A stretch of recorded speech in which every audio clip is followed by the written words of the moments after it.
All right, welcome everybody to the Lakers Legacy Podcast, where curb your enthusiasm. How about ahead of the curve your enthusiasm? Because in spite of the Los Angeles Lakers picking up their first loss of the year versus the Suns last night, the Lakers are still well ahead of the curve when it comes to building out their identity and establishing some much needed momentum and good vibes early on. So don't curb or curve your enthusiasm. We still lit. And oh yeah, Coloco just got cleared to play. So I guess we're also living La Vida Coloco too. I'm your host, Jonathan Hernandez, and I'm joined by my co-host, Tommy Alexander. And Tommy, Lakers are 3-1.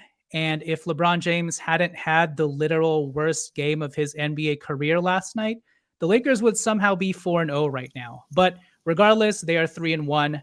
I don't think you had that on your bingo card through the first 4 games, or did you? No, absolutely not. Oh, okay, that's it. Okay, neither did I. I think at best we would have said, I don't know, 2-2. But yeah, I was closer to 1-3 probably. Yeah, maybe 1-3. Although the Lakers have matched up well in the past against the likes of Minnesota and the Suns, but considering that the way that these games have looked early on and the fact that we could very easily have been staring at a 4-0 team, and it kind of feels like we should be, is pretty amazing. So yeah. For today's episode, we shall quickly recap the Suns game last night, and then in the second part, we'll either talk about the team as a whole in the macro through the first 4 games, or begin highlighting some specific players and how they intersect with the macro. We'll see how the show goes. But with regards to the Suns game last night, Anthony Davis, Austin Reaves, and Rui Hachimura were all phenomenal. In some ways, it kind of felt like the Memphis Grizzlies round 1 playoffs in 2023, game 1, the way that Rui and AR were taking over down the stretch. D'Angelo Russell had a really good first quarter with regards to playmaking, especially when it came to the Lakers building out their biggest lead of the game. They went up by as many as 18 points in the first. D'Lo was diming the hell out of the ball to AD and that bench unit. But overall, he didn't have a good three-point shooting game once again, which is becoming slightly problematic. Besides D'Lo, the bench was absolutely non-existent. They only scored 8 points to the Suns' 22 points off the bench. And then, as JJ Redick cited in his post game, the Lakers had an abysmal 14-point second quarter, which really let the air out of their respective balloon. And then, as I mentioned, LeBron James was just flat out terrible. He was also under the weather and sick, so there's that.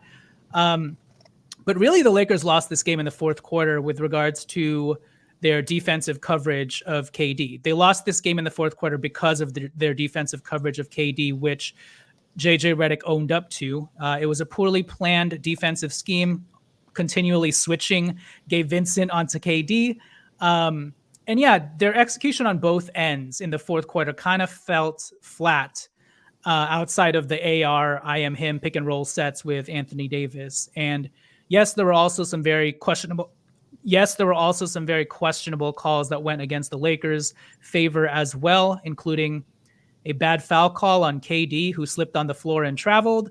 And then on the Lakers' end, a bad no call on AD, in which both Plumlee and Beal were pushing him in the back on a layup attempt that he missed. But yeah, in spite of that, the Lakers still had a great chance to win this game. In fact, they were in control for much of it and even did a really good job maintaining their composure in the third quarter and building their lead back up to around 7 to 9 points by the time the fourth quarter started. So, yeah, what are your main takeaways from last night's game, or any points that I listed out that you want to focus in on more? So I don't want to harp too much on the moral victory aspect of this, because it felt like for the last 2 years we just lived on moral victories, but we should not have been close in that game. I mean, you mentioned, LeBron had one of the worst games of his career, certainly his worst game as a Laker. It turns out he was sick, right? And so that sort of explains it.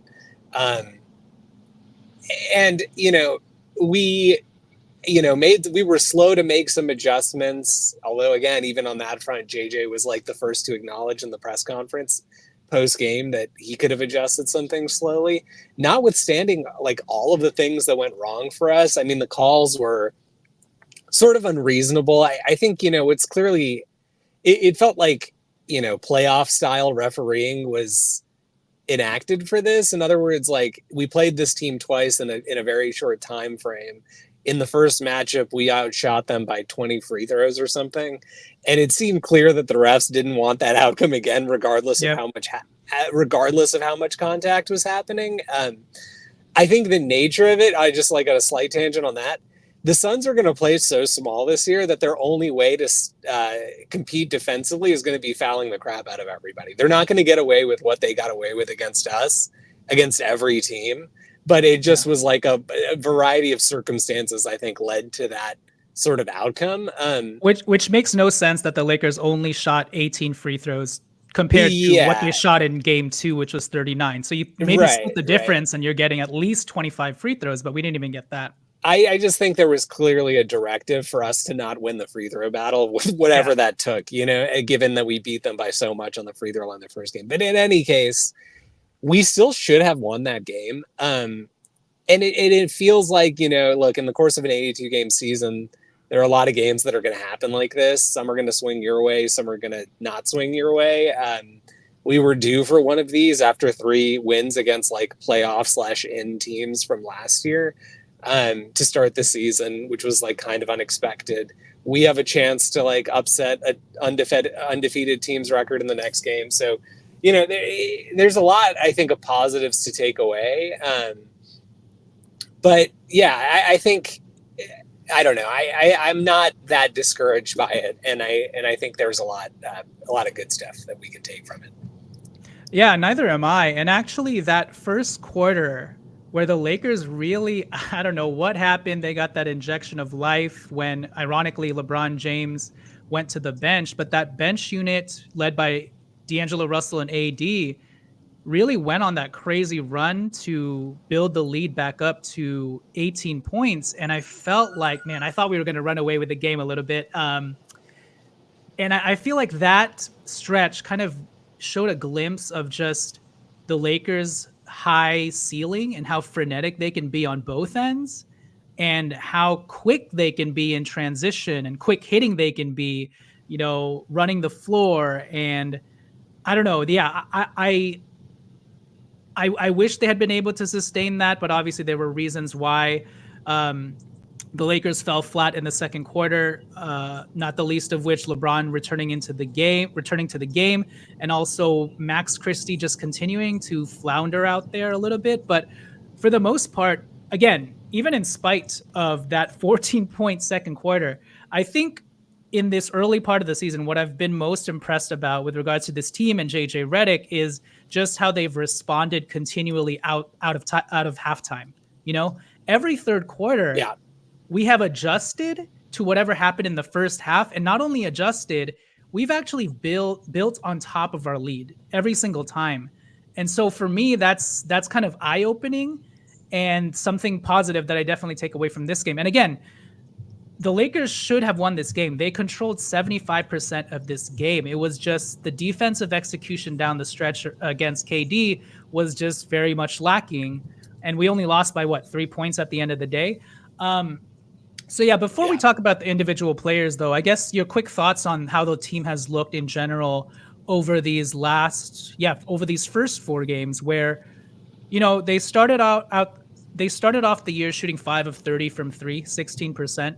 Since that time, in the last 3 games, the Lakers have shot 45% from 3, and overall they are now shooting 38% from 3 if you include that 5 for 30 game, which would rank them 4th in the NBA in terms of 3-point percentage. So their shots have started to fall, and this is all with D'Angelo Russell shooting 28% from 3. That's their best 3-point shooter from last year with regards to volume and percentage. So you'd imagine that can only get better from here as D'Angelo Russell rounds the corner with his 3-point shooting. And then in every single game, Tommy, that we have played, the Lakers have had at least a 12-point lead in every single game at some point in the game. And the biggest lead that any one team has had has been the Phoenix 22-point lead that they had in game 2. But outside of that 22-point lead, no other team has had a double-digit lead on the Lakers this season. And yet every single game there has been a point in the game where we had 12 plus a 12 plus point lead. And I don't know. I don't know what to make of this team because I'm trying not to get too lit about it. But every single time I watch this team so far, again, it's just 4 games, but every single time I've been telling myself, this is a good team. So I don't know. What are your just general macro impressions of the first 4 games? Oh, but Tommy got booted, so we're gonna have to wait for him to hop back on. Yeah. Okay. So you got booted. Let me reintroduce you. So Tommy's back. Apparently, Tommy got super lit about me explaining how I think this team is really good. But now that you're back, Tommy, do you share that same sentiment after watching the first 4 games, where you're trying to hold back your sort of excitement, but in the back of your head, you know, your little conscience is telling you, "Hey, the Lakers, they're probably really good." Yeah, overall, I think we've looked very, very good. I have some concerns. I won't call them minor. I do have some concerns about how we're going to address sort of the personnel issues defensively, but those are tempered by the fact that we don't have our full lineup, including 2 potential rotation players, one of whom is a very good defender, and I think one of whom is an underrated defender in sort of an area that we need. In with Vando length, and that's obviously Christian Wood. Yeah, so I will reserve judgment on the defensive front until we get those guys back. But everything else we've seen has been amazing. I mean, you talked about the 3-point shooting. The volume is not up from last year, but the percentages are, the same or even up from last year. We're 4th in the NBA. I think we finished 8th last year percentage-wise, but starting in January, which is famously when our offense we started to play our good players. We were like in the top 5 percentage wise the second half of the season, basically. Offensively, I have very little to complain about. I think they're figuring out their sets. I think they're going to start to figure out like what to do when teams start to do what the Suns did at the end of that last game, which is like put extreme ball pressure on our guards. And that's not like, they're not putting ball pressure on our guards because they think our guards are weak. I mean, maybe that's part of it, but the bigger part of it is like when teams are running these sorts of motion offenses, and this is what we did, by the way, against the Suns to like get them out of their systems when we made our huge comeback 22-point comeback against them, is if you put ball pressure on the guards, right, it makes it harder to make those initial passes, and then it just throws the timing off for everything else. Mm-hmm. That's all it is. And so we will learn how to adjust to those types of things as we get more comfortable. I think overall, the thing that bodes well for us is we have 3 wins against 3 playoff/in teams from last year.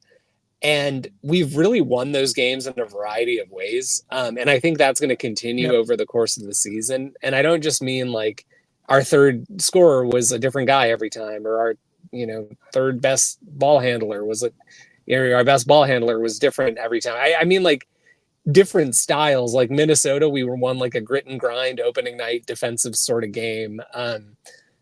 We won the possession battle. We significantly beat them in turnovers and in offensive rebounding. Against the Kings, we had like an offensive onslaught in the 4th quarter where we scored on like almost every possession. LeBron and AD literally didn't miss a shot, and we got everything we wanted, and we just picked them apart offensively. Mm-hmm.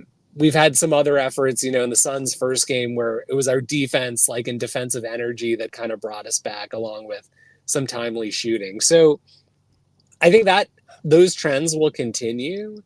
And yeah, I think the only thing I'm sort of interested in seeing is, are we able to maintain those things when we integrate Wood and Vando into the lineup? I mean, Wood sort of like you could imagine how he fits in, especially against like these lineups that the Suns were sort of running against us. Like Wood seems like a really good counter for a lot of those looks because he has the length to contend with a guy like Plumlee.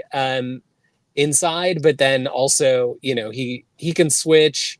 Maybe he can't switch on to Devin Booker, right? But he can switch on to KD, and he can KD, guard in the mid range and stuff like that. But yeah, I think like another factor to sort of keep in mind here is we're seeing step Oops, Tommy. Oh, that this team is going to be able to make. But we haven't seen the full scope yet. We're still in the regular season. It's an 82 game season. Maybe this is like a lazy analogy because the World Series are happening right now, right? But in a 162 game baseball season, like in game 35, managers are not like micro-analyzing whether some guy has made too many pitches in the fourth inning and, oh, that one pitch was slightly off, time to pull him. But all of a sudden, it's like the playoff starting pitcher is pitching 5 innings at best, and like everything gets into like the weeds of micromanaging, and we're not quite there yet. We are it feels like we're there compared to the last 2 years because there was no management of games at all, so any management feels like, oh my god, we're in playoff form. But I think there's another step here, and JJ like alluded to that, right? Like the Gabe on KD switching in the Phoenix game worked in game 1 against Phoenix, did not work at all in game 2 against Phoenix. And I suspect in like a playoff scenario, those adjustments, it's not like a fourth quarter where we allow KD to go off and lead a 35-point charge and it takes us like minutes and minutes to adjust. Like, so that's why it's like, you kind of have to read a little bit. You have to watch these games. You can't box score watch. You have to sort of watch these games and sort of see for yourself how the team is responding. And I think that's why, for folks who watched the Suns game, even the loss was encouraging, because you sort of saw them continuing to do what they need to do to win. It's just the results weren't there for a variety of reasons. And that over the course of 82 games is just going to happen. Like, as good as I think this team can be, we're probably not going to beat the Warriors 73-9 or whatever record. We're going to lose our share of games this year, and that just happens. And so, like, on the whole, though, I think like what we're doing is going to statistically just give us the best chance of winning every night. I mean, I said this to you offline, but our first 5 games is like rough. We must have by far and away the hardest strength of schedule if you take like the last season records for all these teams. I mean, even if you take this season's records against all the teams that we played in the first 5 games, it's like the Suns not lost except for the loss to us. The Timberwolves have not lost except for the loss to us. The Kings lost a couple games, but they were close, including the one to us. And the Cavaliers are undefeated. So, like, if we start 3-2 in that 5 game stretch, I'm not conceding a loss to the Cavs, but I'm just saying, like, if we do start 3-2 in that 5 game stretch, that's a 60% winning percentage, which is like roughly on pace for a 50 win season. A 50 win season playing against that caliber of teams, right? So, there's a lot more to sort of. I think there's a lot to be positive about here. And so that's why I'm encouraged. Well, and as JJ Redick put it so aptly post game is, we are a process team. And so far the intentionality and process that this team has attacked this early season with has been on point. And the record actually shows it as well. It's not just we're a process team, but we're 1-3, but it's looked okay and we've looked competitive. It's like we're a process team where we're doing everything right by process, and also we're 3-1. So that's super encouraging. And like I've been mentioning all throughout this episode, we are ahead of the curve, and this is the worst we're gonna look, Tommy. I mean, this is the worst a lot of teams are gonna look in general, but considering our context with a new head coach, having Vando out, having Christian Wood out, having half the fan base like up in arms about not making any moves, this is the worst we're going to be. And from a front office perspective, they have fertile ground to evaluate now with regards to where do we actually need to tweak, right? And this is why we said a wait and see approach makes so much sense. Now we didn't panic trade our way into we're stuck with Jeremy Grant and his $36 million contract, And so Right. now I want to get into some of the individual players, speaking of Jeremy Grant. But before I get to those individual players, Tommy, I have a question for you. Have you ever asked anyone in your life, "What's up, dog?" No. Yes. Well, well, so have I. But have you ever stopped to ask them, "What's under, dog?" Oh. Now you can say no. No.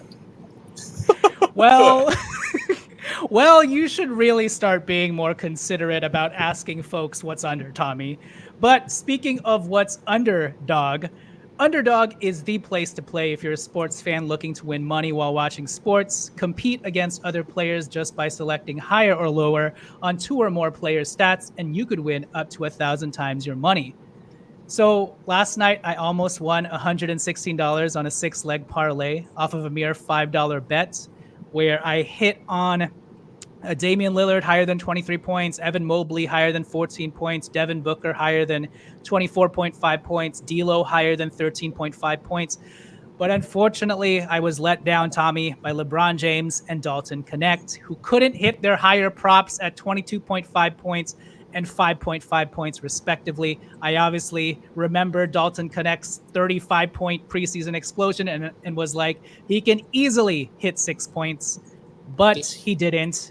And LeBron James couldn't hit 22.5 points. In fact, he was like 11, 13 points off. So Lasai, we'll get him next time.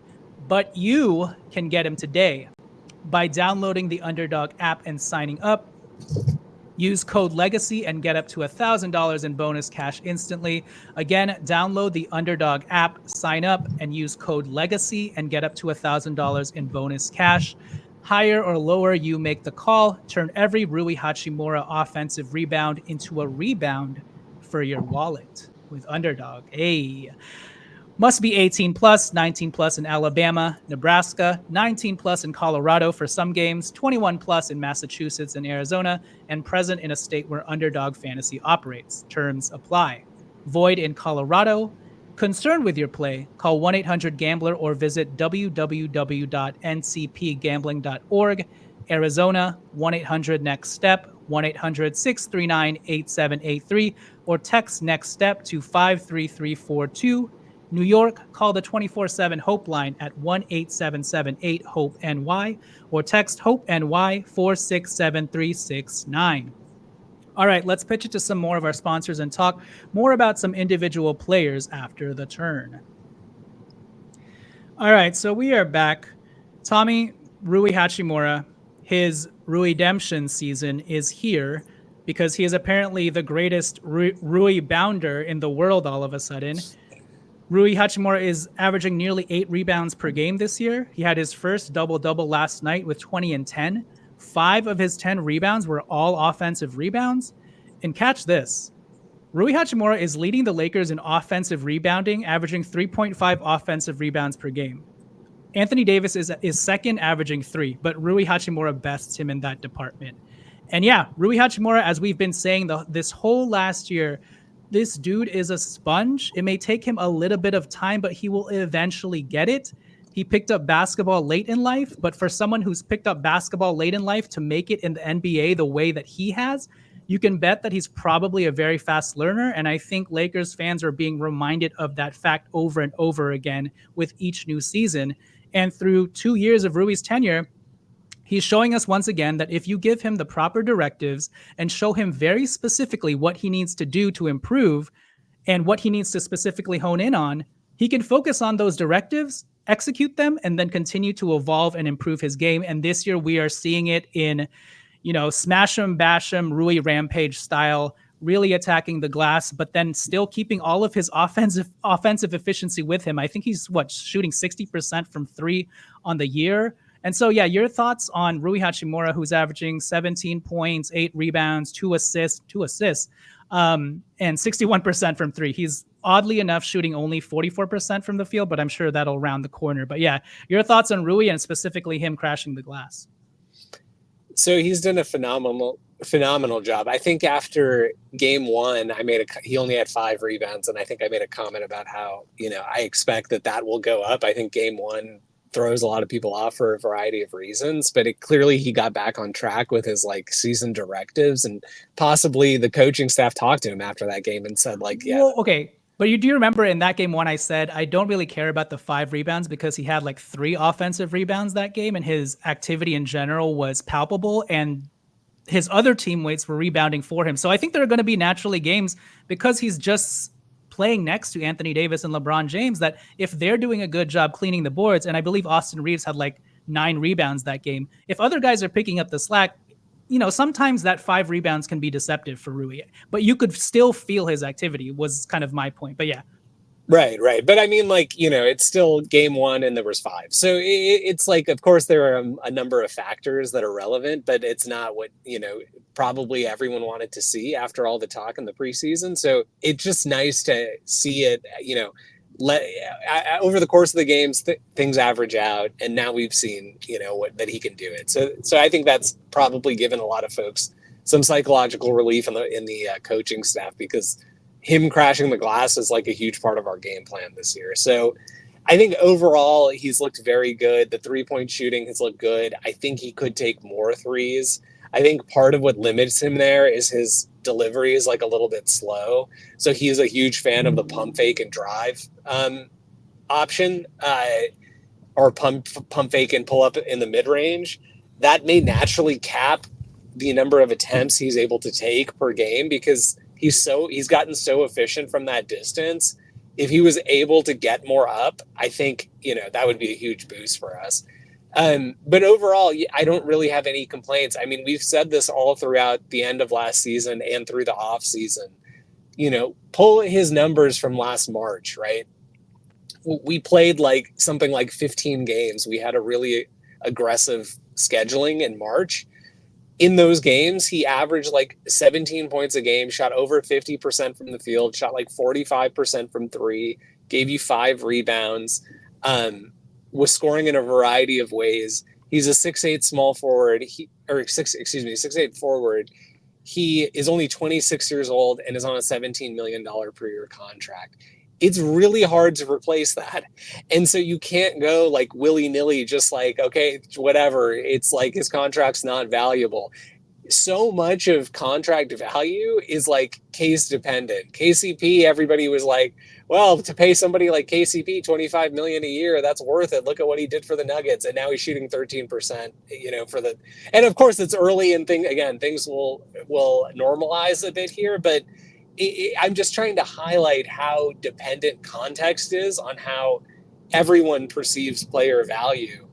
And I think fans have it and I'll include myself in this, there's a tendency to overlook what guys do positively based on the, maybe not so great context that their coaches can put them in. Mm-hmm. And I think Rui was a big casualty of that, because it's natural for fans to look at his end of year stats and think that, well, he had a pretty good shooting year, but otherwise he didn't really advance in ways we would expect. And then it's you look at the situations where he got it. You look at his March stats, and then you look at the fact that he played 24 minutes per game, averaging, October, November, December, and January. That's crazy, And so that obviously tampers a lot with what, the output that he was able to give us. So I think everything he's done so far has been what he did in the last couple of months of last season, but even elevated a step further. And I think that's a big part of that is, even Stu and other guys have said this on the telecast, but Rui is the type of player where if you give him a directive, or maybe Pete said this, but somebody said this, he's the type of player where if you give him a directive, he is going to be able, has high enough basketball IQ that he's going to be able to follow that instruction. But he's not you go throw him out there and say, okay, you're good at, you do what you're good at, and then he'll just figure it out. It's he needs to be given very specific instructions. He has been given those instructions this year, and he is delivering on all of them. And I really you can't ask for more, in my opinion, than what he's given so far. D'Lo's scoring has been down, so Rui's really stepped up in that role. And it's been at a time when we really needed it. And then, by the way, you get the sense that, like, if D'Lo reemerges with his scoring, which you suspect he probably will, maybe Rui has these games where he's like, okay, this is a game where, forget 8 rebounds and 3 offensive rebounds. I need to go get 5, 6 offensive rebounds and make my, have more weak side blocks and be more active defensively. And you get the sense that he will be willing to adjust and able to adjust as the roster continues to change. I'm not even talking about trades, but just with like Vando and Wood coming back. So overall, I have like very, very few critiques on Rui. I know I said I was concerned about him defensively in the preseason, but even on that front, like if he can play this level of defense, he's easily a starter. Who knows who we end up closing with, and it's going to be very matchup dependent, I think, especially in playoff games, but he's clearly an NBA caliber starter on a contending team. He is much more than good enough. He doesn't have any like severe weaknesses that, warrant other teams switching on to him. No team is trying to target an athletic 6'8" forward who has strength and can do a lot of things, in my opinion, defensively, even if he's not like quote unquote elite on that end. Yeah, and we mentioned it during the summer when we were addressing his weaknesses guarding the perimeter and maybe fighting through screens and stuff like that, where it's like, if this is just who you are as a player, then you have to pick and choose who you want to be. And for Rui Hachimura, you got to play big. And so far, he has been playing big. And I have never seen this consistent of a motor from Rui Hachimura with regards to his willingness to be physical down low consistently, willingness to crash the boards consistently, and his activity, his frenetic activity is very palpable. And I think that's the best thing you can say about Rui Hachimura right now. He's finally got that bully ballness to him on a very consistent basis. He now just needs to kind of slow down a little bit because he's getting advantages every single time. When he's getting these rebounds, I think even he surprises himself and he tries to go up too quickly. And I'm like, Rui, just do what you do, man. Throw up a pump fake or something and then go up strong. You don't need to rush anything. Like right now, it's like a rabid dog getting the ball for Rui Hachimura. Like a tennis ball. Rui Hachimura is getting the ball every single time. He just needs to bring it back in a controlled manner. But yeah, awesome stuff by Rui Hachimura. You mentioned D'Angelo Russell, and so here's where I want to kind of end this episode by talking about what's going on with D'Lo. So I know he wants to be more selfless this season, and he's willing to play off ball and isn't concerned with getting his, which is actually quite admirable. And I mean, we are 3-1, so you don't really fix what's not broken. But I don't know, this neutered version of D'Lo isn't the D'Lo that I think we want to see consistently over the full course of however long we have him. And look, he's still second on the team in cumulative plus minus, which means in whatever lineups he's in, they're succeeding. And he is somehow still averaging 6 assists a game despite not having the ball as much. But overall, it still kind of feels like D'Lo's a shell of himself. He has a career low 16% usage rate right now. And Rui Hachimura actually has a higher usage rate than D'Lo does. And D'Lo only has a slightly higher usage than Dalton Connect. And then in the starting lineup, D'Lo ranks last in shot attempts with only 10 shots a game. And that would be a career low for D'Lo, even lower than his rookie season when he averaged 12 shots a game. And then going back to his career low 16% usage rate, on his career, D'Lo is a 26% usage rate type player. And the last 2 seasons with the Lakers, he's had a usage of 23%.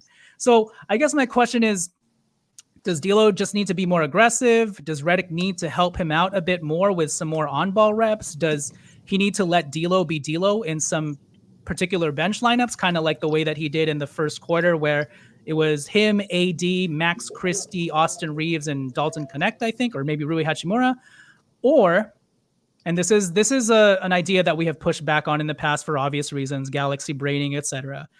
Or does D'Lo eventually need to be moved to the bench in a Rondo type role to not only help the bench scoring out, but help himself out as well. Because one, he has good rapport with all of the ancillary guys who can't do shit on the ball for themselves in Max Christie, Jackson Hayes, and to a lesser extent, Dalton Connect. But right now we're using Dalton Connect as primarily a movement shooter who D'Lo really helps out.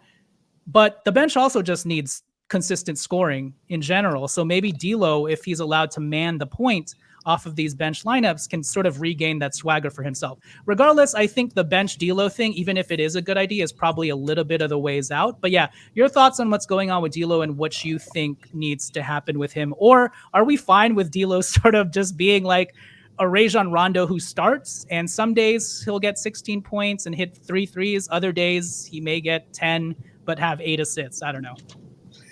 So I'll push back on it. Well, you weren't really making a proposal here, but I'll push back on people who think that D'Lo should come off the bench.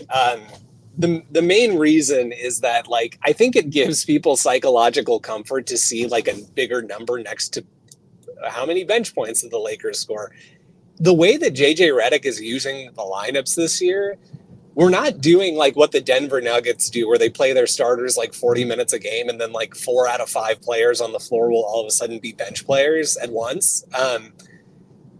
I mean, like in most of our bench lineups, there are at least 2 starters, and in many there are 3 starters. So we're really staggering the starters with these bench guys. The starters are logging heavy minutes this year so far, which is necessary. And I guess I when I say heavy, by the way, LeBron, I think, is averaging less than he did last year to start the season. But AD is like in mid-season form minutes wise. D'Lo is on the higher end of where he was last year. Austin is higher than where he was last year. Rui is certainly much higher than where he was last year. So we are playing our starters a lot of minutes, and for that reason, we're subbing LeBron out at the 6-minute mark. I just don't think that it's going to really do anything positive for us to bring D'Lo off the bench, other than give like some psychological relief that there's technically a scorer on the bench. Well, I mean, I think it'll help the usage if D'Lo. I don't know if it'll help the usage if he's still playing. Well, but that doesn't, whether he's in the starting lineup or not, I don't think that's really going to make a difference in that regard. He's still playing in these bench lineups a lot of minutes with Austin and a lot of minutes with LeBron when they go to bench lineups.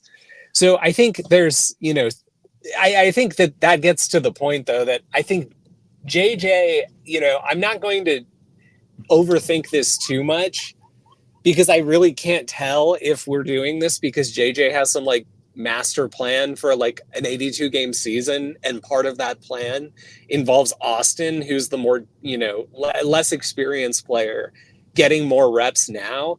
The usage stat is really alarming to me, because I was thinking about this actually earlier today, and we didn't preview any of this, so thank you for bringing up the usage number. Notwithstanding that extremely low usage, D'Lo is averaging more assists and less turnovers than Austin. So, people severely underrate, I think, D'Lo's abilities as a playmaker. I think people point to the 2020 season as like, well, we had LeBron as the primary creator in the starting lineup, and then we just had like vet minimum guys around him at like in the point guard positions, including off the bench. I'm like, okay, that just so happened that vet, one of those vet minimum guys was like one of the greatest point guards in NBA history.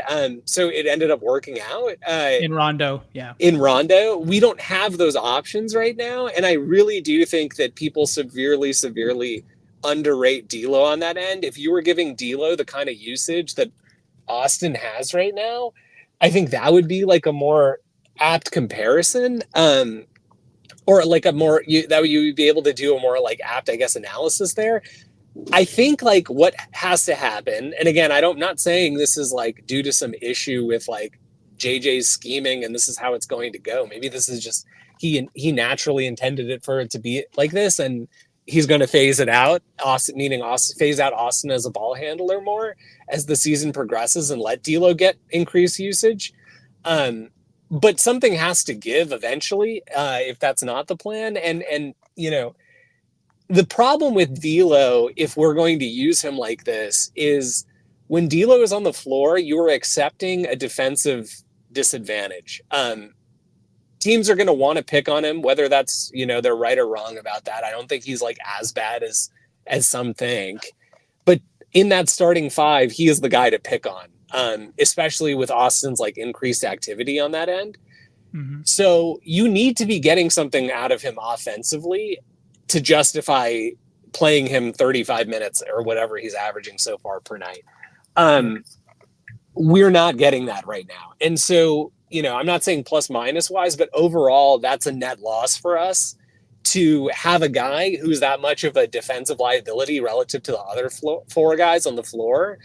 And you're not letting that guy do what he does offensively, which is where you're supposed to take some of that back. I don't know how much of it is, JJ's system and how much of it is, this is just how D'Lo, they've talked to D'Lo about starting the year, but something has to give there. I think like everything is sort of related to that point. D'Lo's like career lows pretty much across the board shooting.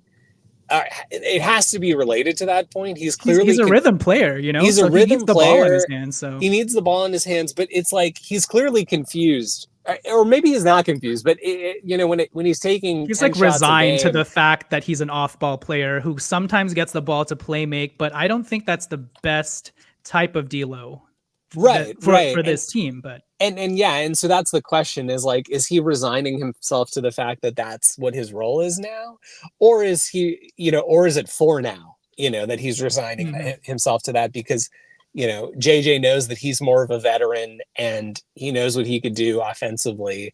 And so when the time comes to like turn it on and feature D'Lo more, JJ knows that'll be an easy transition. Again, I don't want to like get too far into the like Phil Jackson mind game stuff because we don't know enough about JJ to know if he's thinking about the season at like that type of a level. But I guess all of this comes down to, I think like people are underrating D'Lo's playmaking value on this team. And two, we're going to have to use him more offensively to justify playing him. I think he is like of the five guys in the starting lineup, he is the one that has the biggest disparity between what he gives you offensively and what he gives you defensively. And we have to win those minutes by letting him do more offensively. And like to the point I was trying to make before, like LeBron is consistently subbing out like in the 6-minute mark. Sometimes he subs out as much as like 5 minutes and 15 seconds into the game. When LeBron is out, it has to be the case that D'Lo is getting more usage. Yep. It just has to be the case, right? And like otherwise, you should just take D'Lo out at the same time. If he's, and I'm not saying, by the way, that D'Lo even needs Austin level usage, but he has to be at like 23% or 25%. Like you can say below his career averages, but like in line with what he's gotten, or around what he's gotten the last couple of years with us. Because otherwise you're obviously losing defensively and you're not getting enough offensively. So that has to sort of be figured out like a little bit more. It seems like there is some tinkering that needs to be done. Certain guys like Gabe has gotten off again to a slow shooting start. Max Christie has gotten off to a really bad start overall. And I'll say both ends, like other than some individual, like really good lockdown defensive performances, like he's fouling a ton on that end in limited minutes. Offensively, he looks totally lost. So we're getting really poor play from our bench guards and overall, I would say. And so they need to figure out something with D'Lo. Whether, that's why I say I don't think it really matters whether he's starting or on the bench.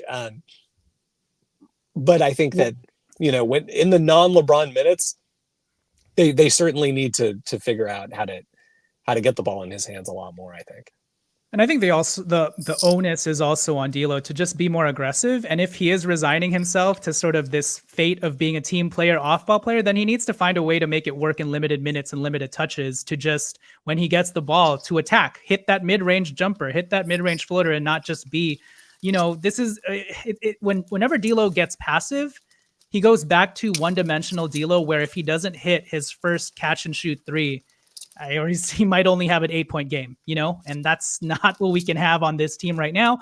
And, maybe the end answer that we don't know about here is the fact that D'Lo has this role because he's not in the Lakers' future plans, which may be very much the case. We'll have to see. Having said that, if D'Lo is shipped out, when D'Lo is shipped out, even with how well Austin Reaves has been playing, he's been playing well as a scorer. We still need playmakers on this team. So hopefully, if and when D'Lo is shipped out, we get someone who's at least baseline level competent as a playmaker, because as you mentioned, Austin can have all this usage, but he's averaging 5 assists, but 3 turnovers, 2.8 turnovers. So yeah, we'll see what happens. I think it's going to need to happen on both ends of the spectrum. JJ Redick's going to have to help D'Lo out a little bit, maybe call some sets for him the way that he calls for Dalton Connect to curl off of screens for easy 3-point shots. And also just let D'Lo go, kind of like the way that he did in the first quarter when D'Lo was paired with Anthony Davis and the other bench guys. And they, expanded that lead to 18 points. So yeah, with that said, that'll do it for this episode. And Austin Reaves, though, has looked fantastic. He looks like he's ready to truly break out and have a career year. It's funny because his start to this year is what a lot of Lakers fans probably thought he'd do last year. But he came out of the gate struggling due to being burnt out from FIBA. But now we're kind of seeing, okay, this is Austin maybe when he has fresh legs and a full summer to really work out. And yeah, Austin has looked phenomenal. Sorry? And a better coach. And a better coach. You're right, who won't bench him. But yeah, AR has looked phenomenal on both ends of the floor. 19 points, 5 assists, and Tommy, 7 rebounds. 7 rebounds from your guard. Yeah. That is insane. While maintaining the efficiency, 54% from the field, 48% from 3, hitting 3 threes a game. Again, I still don't love all of the on-ball usage he's gotten, particularly in lineups where he's the primary point, as he's still been very sloppy. But when it comes to hustling, doing the little things, and being aggressive, looking for his own shot, AR has looked great. So better things to come for AR and the rest of this group. So with that said, that'll do it for this episode. Do all the things, subscribe to our YouTube channel, give us a 5-star rating and review on the Apple Podcast app and Spotify. And Tommy, I will catch you later. Peace. See ya.